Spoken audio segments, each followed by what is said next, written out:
Hey everyone, I have some news. I've messed up.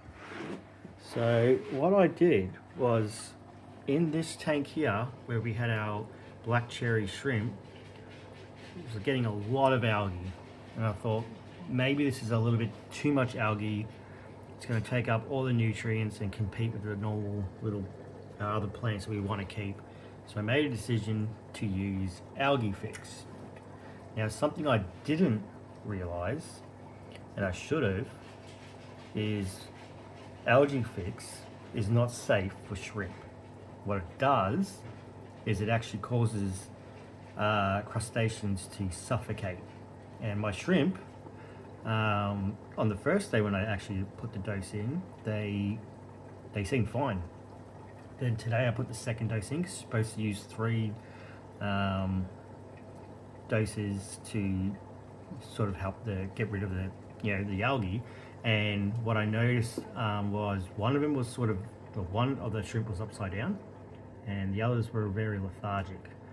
So I knew there was a problem. So the first thing I did was I did an ammonia test. I thought maybe there's an ammonia spike, and did the ammonia test. That was from ages ago. It's still yellow. So then did a quick Google, and then I found out what I'd done, which was not poison, but suffocate using that liquid. So I immediately got all of them out, including the one that was upside down, and I've moved them into this tank here, which is my, let's call it the hospital. Now, as you can see, they're not moving, which is a bit concerning, but when I put them in there, they were alive and they were just sitting still like this as well. There should be 4. I can only count 1, 2, and there was one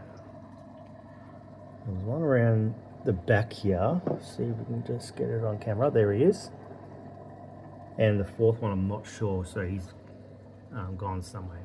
So I'm hoping that with this tank that doesn't have the Algae Fix in it, that they will sort of come good again. But I'm a bit worried that I've made a big mistake. Anyway, so what I'm doing to resolve this with this tank is I've got that airline tube and I'm draining it into this tub. When it gets really low, I'll re-put the water in, and I'll let the tank, I might do a couple of cycles of that. The good news is I didn't put that Algae Fix in this one, because this one doesn't have an algae problem. And that's where I thought, well, these 2 tanks are relatively the same age. And this one isn't, because it's got more plants, it doesn't appear to have such an algae problem. So I thought this tank perhaps had too much algae, fertilizer, whatnot. So that's the update. The shrimp are in hospital. I'll give you another update tomorrow, and hopefully it'll be a good news update. But there's a little bit of a lesson learned. Do not use Algae Fix with your shrimp. Thanks guys, see you next time.